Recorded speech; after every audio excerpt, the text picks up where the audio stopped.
오늘은 다니엘 3장 19절에서 23절까지 말씀입니다. 다니엘 3장 19절에서 23절까지 말씀 묵상하겠습니다. 말씀 읽습니다. 느부갓네살이 분이 가득하여 사드락과 메삭과 아벳느고를 향하여 얼굴빛을 바꾸고 명령하여 이르되 그 풀무불을 뜨겁게 하기를 평소보다 7배나 뜨겁게 하라 하고 군대 중 용사 몇 사람에게 명령하여 사드락과 메삭과 아벳느고를 결박하여 극렬히 타는 풀무불 가운데 던지라 하니라.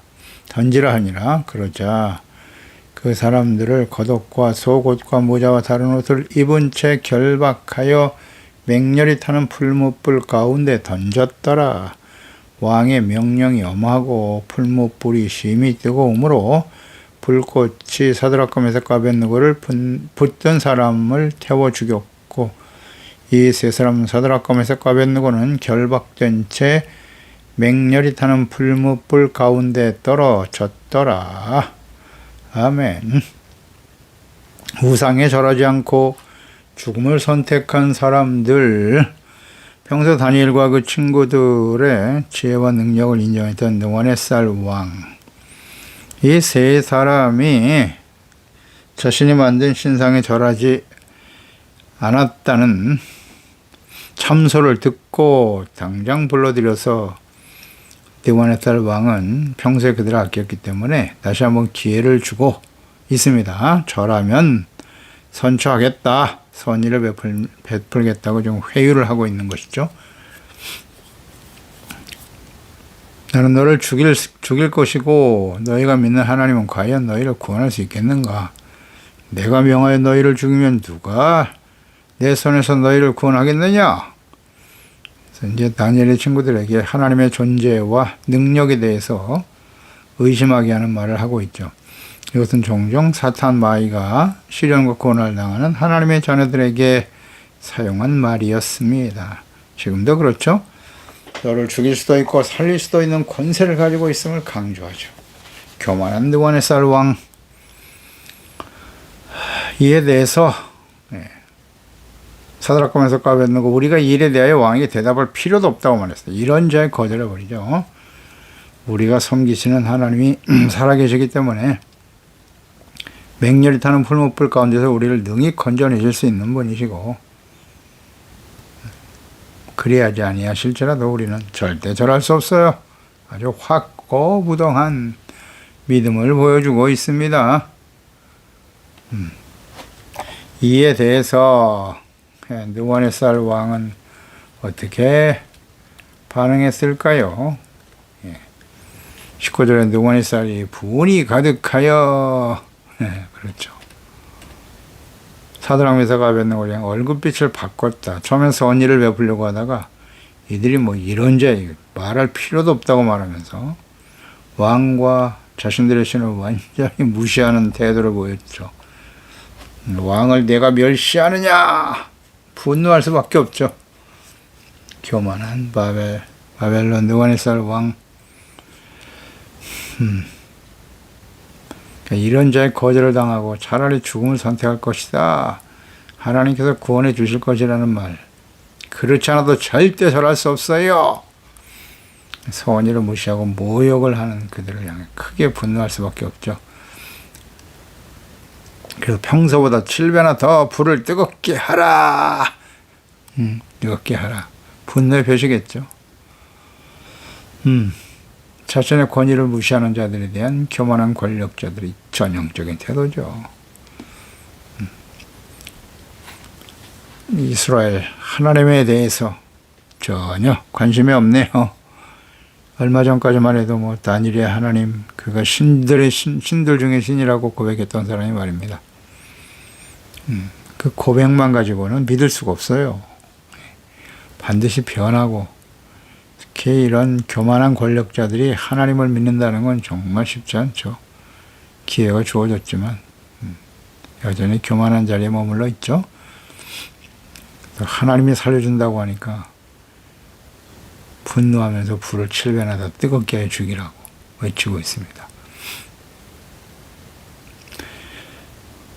그러니까 이들은 지금 왕의 명령보다는 하나님의 명령에 순종하려고 하죠. 의를 지키는 것이다. 이것이 훨씬 더 중요하다.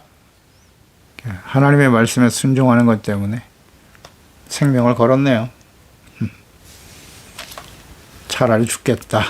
죽음을 선택한 놀라운 믿음의 사람들이죠. 사즉생, 생즉사라는 말이 있죠. 죽고자 하는 자는 살고 살려고 하는 자는 죽을 것이다. 그러니까 죽음을 불사하고 어떠한 일에 각오를 다지는 말인데요. 딱 여기에 합당한 말이네요. 하나님의 자녀들에게는 하나님의 말씀과 믿음을 지키는 일, 이건 생명보다도 소중한 것이다 라는 것을 우리에게 잘 보여주고 있네요. 우리는 어떠한가요? 생명 걸고 주님의 말씀을 지키려고 하는가요? 예수님께서 십자가의 죽으심을 앞두고 제자들에게 하신 말씀이 요한복음 12장 25절 이하 26절에 보면 이런 말씀을 하셨어요. 자기의 생명을 사랑하는 자는 잃어버릴 것이고 이 세상에서 자기의 생명을 미워하는 자는 영생하도록 보존하리라. 이게 바로 사즉생, 생즉사의 말씀이네요.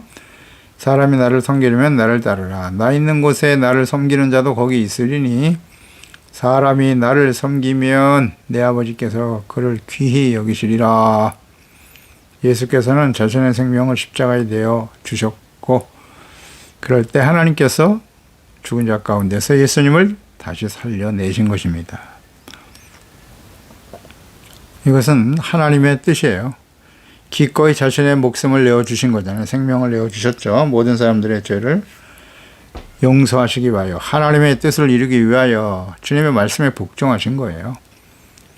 그러니까 이 하나냐와 미사엘, 아사랴도 마찬가지죠. 하나님의 말씀을 순종하는 이 결단, 이것은 하나님께 대한 절대적인 신뢰와 믿음이고 하나님과 끊임없는 교제가 있었고요.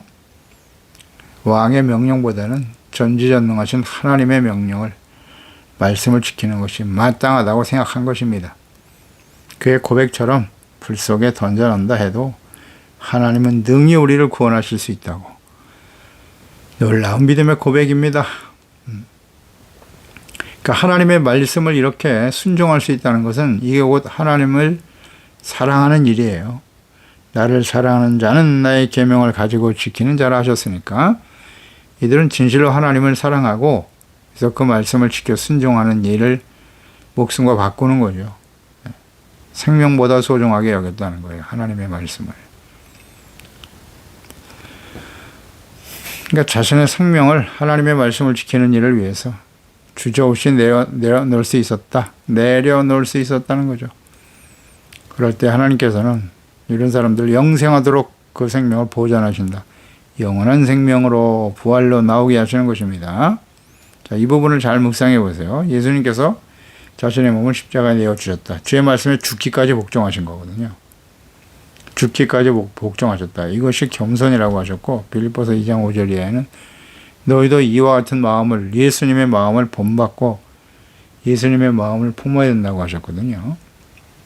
죽기까지 복종하시는 예수 그리스도. 이것이 바로 예수님을 따르는 삶인 것이에요. 잘 생각해 보세요. 우리가 분명 이 땅의 모든 사람들은 다 부활하게 돼 있어요. 요한복음 5장 29절에 말씀하셨죠. 사람은 악을 행한 자는 심판의 부활로 나올 것이고 선을 행한 자는 생명의 부활로 나오리라 라는 말씀을 하셨어요. 예수께서. 그러면 생명의 부활로 나오는 사람은 어떤 사람? 선을 행한 사람입니다. 선을 행한 사람은 뭐냐? 어떤 사람이에요? 주님의 말씀을 온전히 지켜 순종하는 거죠. 예수 그리스도를 믿고 의롭다함을 얻어 그 이후에 하나님의 말씀을 생명처럼 소중하게 여기고 우리의 삶을 통해서 실천해 가는 거예요. 목숨 걸고 주의 말씀을 순종하는 사람, 이런 사람들이 바로 생명의 부활로 나올 사람들 아닙니까?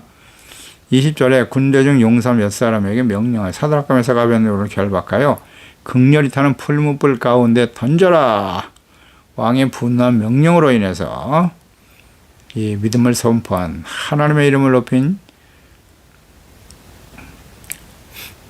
하나냐, 미사엘, 아사랴, 극렬히 타는 불 가운데 던져라고 명했고 왕이 명령했으니까 들어갈 수밖에 없죠. 21절에 그러자 그 사람들을 겉옷과 속옷과 모자와 다른 옷을 입은 채 그대로 결박해서 맹렬히 타는 불 속에 던져 넣어버렸죠. 옷을 입은 채 결박당하여 들어갔습니다. 뭐 옷감 깨다 불타버리는 것이 정상인데요. 그러니까 왕의 명령이 얼마나 엄했는지 22, 23절에 풀무불이 심히 뜨거웠다. 심히 뜨거워 불꽃이 사드락과 메삭과 아벳느고를 붙든 사람들을 태워 죽였다 그랬어요. 7배나 더 뜨겁게 하라고 명령했기 때문에 7배나 더 뜨겁게 하기 위해서 불꽃이 얼마나 사나웠는지 그 세 사람을 붙든 사람들을 태워 죽였다. 집어넣으려고 하다가 자기들이 그 불에 태워 죽는 일이 벌어졌다는 거예요. 얼마나 뜨거운 불길이었는가를 알 수 있겠죠. 그래서 이 세 사람 하나냐, 미사엘, 아사랴 결박된 채 맹렬히 타는 풀물 가운데 떨어졌습니다. 이렇게 뜨거운 불 속에 던져진 사람들이 그 불 속에서 구원을 받는 일은 인간의 상식으로는 불가능하죠. 있을 수 없는 일입니다. 그러니까 사람으로서는 도저히 살아나올 수 없는 불가능한 상황을 느부갓네살 왕이 만든 것이죠. 근데 너희 하나님이 건지신다고? 그래? 그러면 그 불 속에 들어가서 살아날 수 있는지 한번 해보자. 이건 하나님께 대한 도전이죠. 하나님을 시험하는 일이죠. 그러니까 혹시 이들이 살아나와서 자신을 모독하고 하나님의 살아계심을 증거할 것을 우려하는, 그래서 그 불을 더욱 뜨겁게 만든 그런 상황이 된 것이죠. 그래서 이 교만하고 패역한 사람들이 거룩하고 경건하게 살아가고자 하는 하나님의 자녀들에게 언제나 이와 같이 포악하죠. 강팍하고 박해를 가할 수밖에 없어요. 그 배후에 악한 원수 마귀가 존재하기 때문에 이들은 끊임없이 박해와 위협을 가하고 불의와 악을 행하도록 미혹하고 있는 것이에요. 모든 역사 속에 예수님 이후에 그 초대교회 악한 권력자인 로마의 황제들 보세요. 얼마나 잔인하게 그리스도인들을 박해하고 죽였는지. 그곳에서 그런 상황 속에서도, 그런 박해 속에서도 찬양하며 하나님께 영광을 돌리며 생을 마감했던, 순교당했던 초대교회 성도들, 그들의 그 헌신, 희생이 헛되지 않죠? 그래서 로마의 황제가 결국 예수님 앞에 무릎을 꿇고 말이죠. 굉장히 심각한 충격을 주었을 거예요. 사자에게 물려 죽어가면서도 하나님을 찬양했던 그리스도인들, 강렬하게 그들의 마음속에 심겨졌겠죠. 저들이 믿는 하나님은 도대체 누구길래 어찌 저런 죽음의 순간에도 찬양하며 화평하게 생을 마감할 수 있느냐. 아무리 박해를 가하고 고통을 주어도 흔들림 없이 하나님의 이름을 높이고 저렇게 죽을 수 있단 말이냐. 굉장히 큰 충격이죠. 또 한 측면에서 우리가 생각해 보면 죽느냐 사느냐의 문제잖아요. 이게. 죽이려고 하는 거고, 그러니까 무서운 영적 싸움이 계속되고 있음을 우리는 인식하고 있어야 돼요. 악한 원수 마귀는 어떻게 해서든지 죽이는 거예요. 그러니까 악한 원수 마귀가 하는 일은 죽이는 거고, 예수 그리스도께서 오신 것은 생명을 얻게 하되 더욱 풍성히 얻게 하려 하심이니라. 범죄하여 하나님께 범죄하게 만드는 거고, 그래서 죄의 삭은 사망이거든요. 사망에 이르게 하는 것이 사탄의 역사죠. 영적 싸움이 계속되고 있다. 그래서 베드로전서 5장 8절로 9절이죠. 근신하라 깨어라 너희 대적 마귀가 우는 사자같이 두루다니며 삼킬 자를 찾느니 너희는 믿음을 굳건하게 하라. 굳건하여 그를 대적하라 그랬어요. 이는 세상에 있는 너희 형제들도 동일한 고난을 당하는 줄 압니다. 자, 악한 원수 마귀를 대적하는 것은 어떻게 하는 것이 대적하는 걸까요? 군대를 모아서 싸우는 겁니까? 정치적인 세력을 모아서 싸우는 거예요? 어떻게 싸우는 거예요? 마귀와 싸우는 거는? 네. 이거 모르면 안 됩니다. 하나님의 전신갑주로 무장하고 의와 거룩하고 진실함, 하나님을 사랑하고 그 말씀을 지켜 순종하는 삶으로 보여주는 거예요. 사드락과 메삭과 아벳느고처럼. 이것이 마귀와 싸우는 방법이에요. 우리는 하나님의 말씀을 순종하겠습니다. 주님의 말씀을 순종하는 일에 우리의 생명을 내놓을 거예요. 네, 그렇죠. 우상에 절할 수는 없다는 거죠.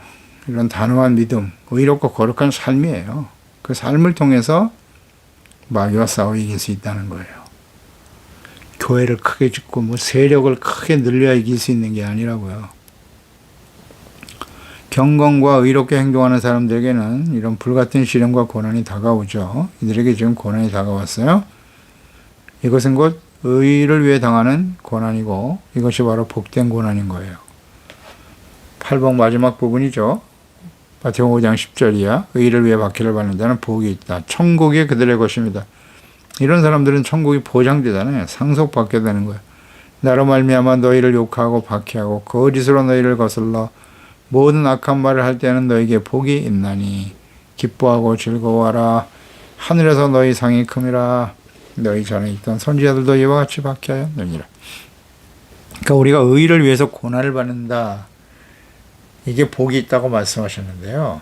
의를 위하여 박해를 받는다는 의미는 무엇이냐? 바로 이 다니엘의 친구들을 떠올리면 돼요. 하나야와 미사일과 아사랴.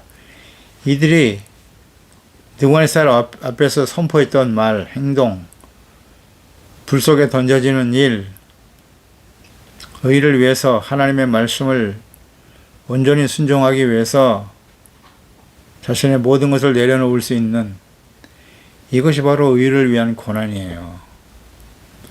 베드로전서 1장 5절 이하에 너희는 말세에 나타나기로 예비하신 구원을 얻기 위해서 믿음으로 말미암아 하나님의 능력으로 보호하심을 받았느니라. 그러므로 이제 여러 가지 시험으로 말미암아 잠깐 근심하게 되지 않을 수 없으나 오히려 크게 기뻐하는도다. 너희의 믿음의 확실함은 불로 연단하여도 없어질 금보다 더 귀하여 예수 그리스도께서 나타나실 때에 칭찬과 영광과 존귀를 얻게 할 것이다 라는 말씀이죠. 불로 연단하여도 다가오는 시련이 불같이 아주 크고 고통스러운 시련이 다가오지만 이것은 연단의 과정일 뿐이고 금보다 소중하다. 그래서 그리스도께서 나타나실 때에 의를 위해서 이런 박해를 받는 사람들, 고난을 받는 사람은 칭찬과 영광과 존귀를 얻게 될 것이다 라고 말씀하고 있죠. 여러 가지 시험이 다가와요. 악한 원수 마귀의 위협과 미혹 찾아오는데요. 여기서 우리가 오히려 크게 기뻐하는 이유는 주님 앞에 설 때에, 주님 다시 오실 때, 혹은 우리가 개인적으로 삶을 마감하고 하나님 앞에 서게 될 때에 칭찬과 영광, 존귀를 얻게 되는 것이다. 아멘입니다.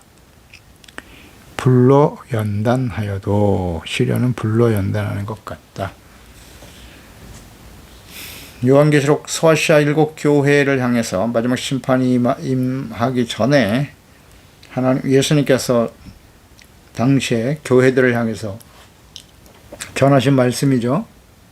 물론 이 마지막 때 심판이 임박한 시대를 살아가는 우리 교회, 또 성도들에게 주시는 말씀과 같은 거예요. 라우디에 교회, 맞아요. 3장 18절. 내가 너를 권하노니 내게서 불로 연단한 금을 사서 부여하게 하고 흰옷을 사서 입어 벌거벗은 수치를 보이지 않게 하고 안약을 사서 눈에 발라 보게 하라.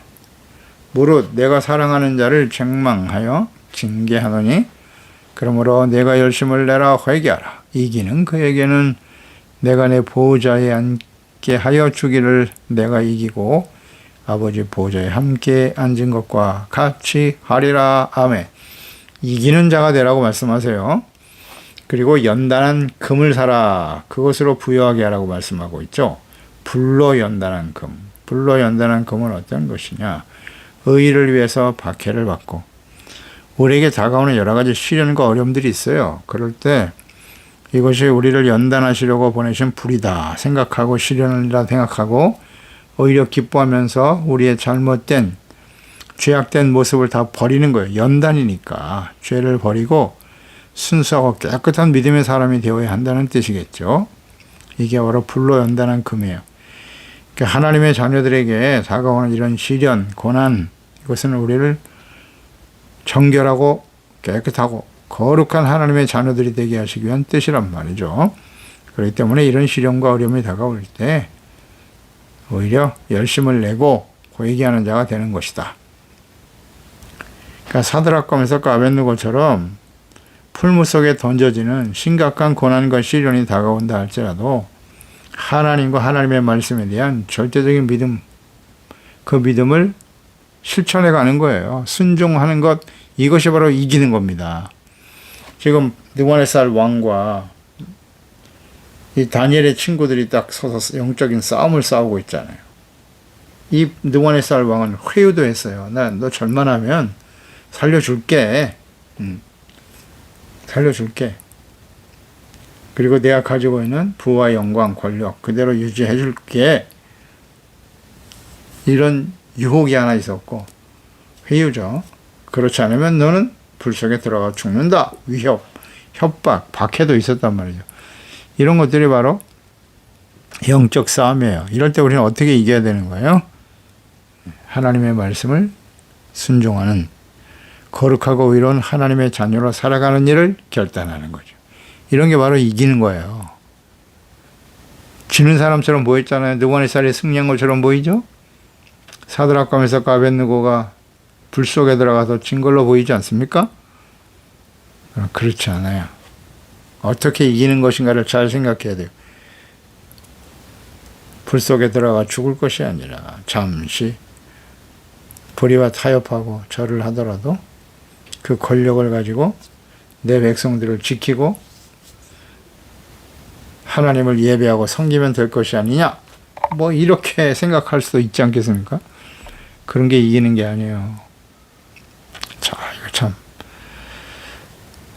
어려운 말씀이네요. 연결해서 묵상하다 보니까 이기는 자가 되라고 계속 외치고 계시는데 이런 사람들은 내가 내 보좌에 함께 앉게 하여 주기를 내가 이기고 아버지 보좌에 함께 앉은 것과 같이 하리라고 하셨어요. 내가 이기고 그랬잖아요. 예수님께서는 어떻게 이기셨나요? 예수님은 어떻게 이기셨죠? 십자가로 이기셨잖아요. 하나님의 말씀에 순종하는 것이에요. 십자가를 지는 일은 하나님이 명령이고 하나님의 뜻이었어요. 그런데 예수님은 죄가 없으세요. 할 수만 있으면 이 잔이 내게서 옮겨지기를 원했지만 내 뜻대로 마옵시고 아버지의 원대로 되기를 원합니다. 하나님의 뜻에 복종했잖아요. 그리고 십자가를 지시는 것이 곧 지는 것처럼 보이잖아요. 당시의 바리새인들과 거짓 목자들이 이긴 것처럼 보이죠? 권력자들이 이긴 것처럼 보이지만 그렇지 않죠. 하나님께서 예수 그리스도를 다시 살려내심으로써 이기게 하신다는 거예요. 그러니까 이기는 자, 소아시아 7교회 끊임없이 주님께서 이 마지막 때 교회를 향해서 외치고 계시거든요. 이기는 자에게, 이기는 자가 천국에 들어가는 거예요. 천국에. 그러면 우리의 싸움의 대상은 누군가를 정확하게 알고 있어야 되고요. 느부갓네살 왕 같은 하나님이 없는 세상에 힘 있는 사람들, 그 배후의 역사는 악한 원수 마귀와의 싸움이 우리 사람과 싸움이 아니란 말이죠. 죄와 싸워서 이겨야 되는 거죠. 어떻게 이기는 사람이 되는가? 불로 연단한 금. 악한 세상에 살면서 불같은 고난과 시련, 불이익과 때로는 생명의 위협을 받는 이런 고난들을 당하더라도 이 하나냐, 미샤엘, 아사랴와 같이 불의와 타협하지 말고 오직 하나님의 말씀에 순종하여 믿음을 지키는 자들이 진정 이기는 자들이다. 아멘입니다. 싸움의 대상은 악한 원수 마귀라는 거 잊지 말고요. 오직 하나님의 영광을 위해서 주님의 이름을 높여드리기 위해서 하나님 앞에 믿음으로 순종하는 자들이 되자 결단하게 되는 거예요. 그런 사람들은 하나님이 어떻게 하실 것인가? 우리 다음 절에도 확인할 수 있겠죠. 우리가 잘 아는 바입니다. 이런 믿음을 가지고 헌신하고 순종하는 하나님의 믿음의 사람들, 하나님의 자녀들은 결코 하나님 외면하시지 않습니다. 우리는 어떤 선택을 할 것인가 기도하겠습니다. 하나님 아버지, 오늘도 주의 말씀을 듣습니다. 느부갓네살 왕 앞에서 그가 세운 신상 앞에 절하지 않는 하나님의 신실한 믿음의 사람들, 사드락과 미삭과 아벳느고, 그들은 하나님의 말씀을 지키기 위해서 자신들의 생명을 아낌없이 내려놓을 수 있었습니다. 이것은 하나님께서 죽은 자도 다시 살려내실 수 있다. 풀무 가운데서도 건져내시고 구원하실 수 있는 분이 하나님이심을 그들은 분명히 알고 믿었고요. 그렇지 않더라도 우리는 결코 하나님의 말씀을 어겨 우상에 절할 수는 없다. 이것은 영적 싸움이죠. 악한 원수 마귀와의 싸움인데 이런 일들이 끊임없이 우리의 삶의 현장에도 계속해서 일어나고 있어요. 불의와 타협하면서 나의 유익을 추구하며 살아갈 것인가? 아니면 진리의 말씀을 지키기 위해서 다가오는 생명의 위협까지도 두려워하지 아니하고 담대한 믿음으로 주님의 말씀을 따를 것인가의 문제죠. 우린 사실 이 말씀 앞에 사실 부끄럽습니다, 아버지. 그동안 이 말씀을 묵상하면서 눈앞에 보이는 이익과 혹은 잠시의 쾌락을 위해서 말이죠. 하나님이 금하신 말씀들을 함부로 범하고 그러면서도 그걸 합리화시켰던 어리석고 교만한 저희들의 모습, 주님 이 시간에 진실한 마음으로 회개합니다. 예수 그리스도의 보혈로 깨끗하게 씻어주시고 앞으로 주어진 시간 이 기회 동안에는 이 사드락과 미삭과 아벳느고와 같이 하나님의 말씀을 지켜 거룩한 하나님의 자녀로 살아가는 일을 날마다 결단하고 주님을 따를 수 있는 믿음의 사람들 다 되게 도와주시옵소서. 예수님의 이름으로 기도드리옵나이다. 아멘.